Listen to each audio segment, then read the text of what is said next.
Hi guys, what is going on? Jack from Minifigs here, back with another video. And today I'm going to be talking about the best LEGO investing tips for 2023. These are tips that I always implement when it comes to my decision making for LEGO investing. However, I'm not a financial advisor, so please do your own research. As you likely know, LEGO investing has become extremely popular of late, with LEGO fans and those who just want to earn a bit of extra money on the side starting to get in on the act. However, like most things, if you're not smart about how you go about your business, you could very well end up losing money. So I've made this video which includes 6 tips that will hopefully help you make the right decisions when it comes to LEGO investing. With my first tip being, spend wisely. Now yes, I know what you're probably thinking. Well, that's a given, isn't it? Of course you're going to spend wisely. But the truth is, a lot of people don't spend wisely when it comes to investing in LEGO. Then you get silly articles written by newspapers like The Guardian, basically saying that LEGO is a better investment than gold, and that almost any Tom, Dick and Harry can do it. But that's not necessarily true. Yes, anyone can technically invest in LEGO. However, that investment may not be a good one. And that fact is brought out even in the safest of themes, such as the LEGO Star Wars theme, which is usually always a good bet when it comes to investing.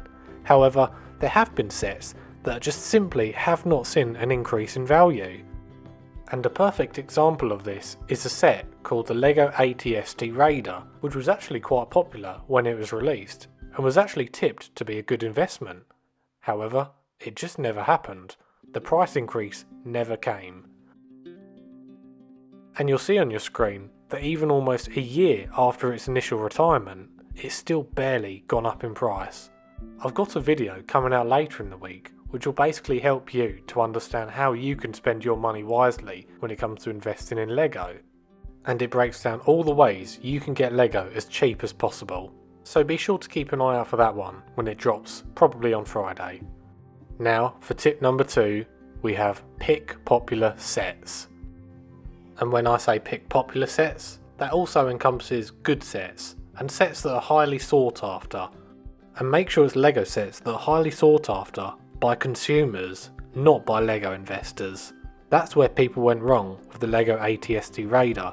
All the LEGO investors were listening to one another about how good it is, but actually there was no demand for it, and thus it failed.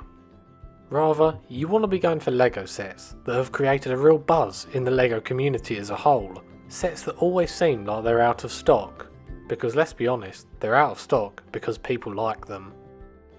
And when you pick a popular LEGO set, it means that a little while down the line, you'll have a better chance of selling a popular LEGO set to a LEGO enthusiast who really wants to get his hands on a great set.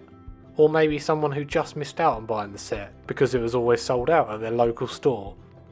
Another thing that will dictate how popular a set is how good the minifigures are that come with it, as it's quite likely that there will be LEGO collectors that are trying to collect certain minifigures.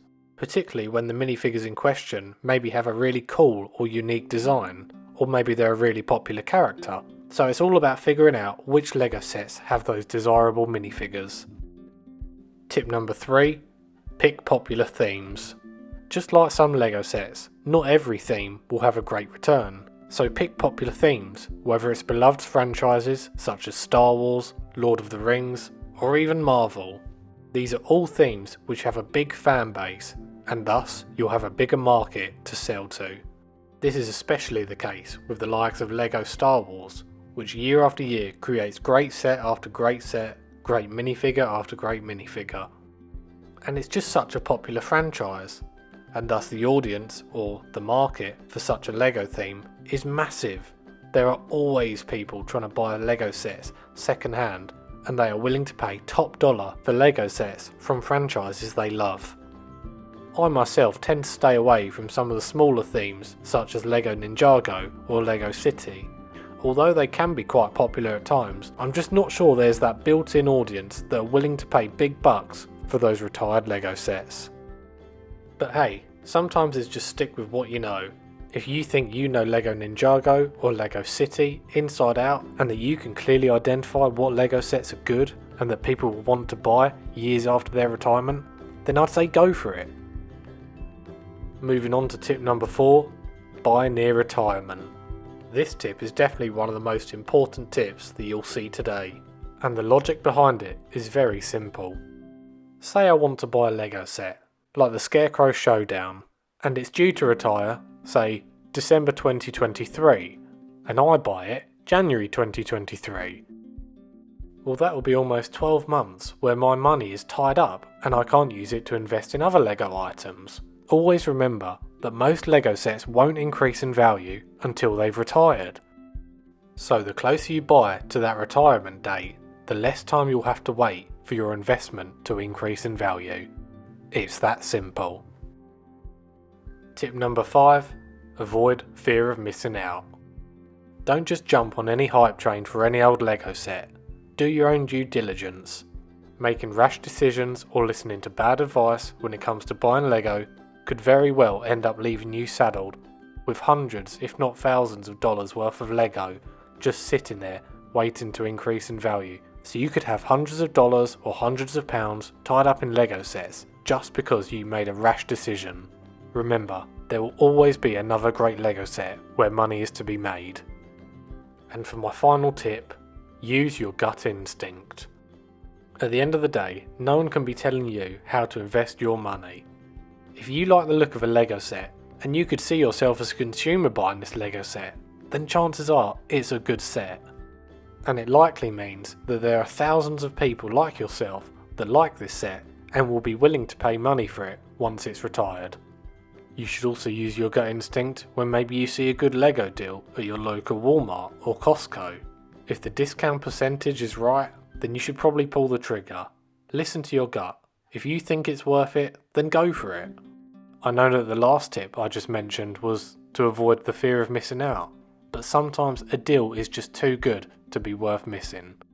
I've had it myself before where I've seen a really good Lego set for a great deal, and for some reason I've just not pulled the trigger. But then later on, after the set has retired, I've really come to regret my decision, and I've thought to myself that I should have just gone with my gut instinct. Always be sure though to never go into debt. Don't overextend yourself if you can't afford a Lego set. Then, as I previously said, there will always be another Lego deal to be made. Maybe not with the set that you wanted, but there will always be another one. Anyway guys, that concludes our video of 6 tips I think will be able to help you make wise decisions when it comes to investing in Lego in 2023. As always guys, I really appreciate you watching this video. If you could do me a solid and like and subscribe, I'd really appreciate it. And turn on notifications so that you can stay up to date with my channel, as I've got some really cool videos coming out very soon. Again, thanks for watching this video, and I'll see you on the next one.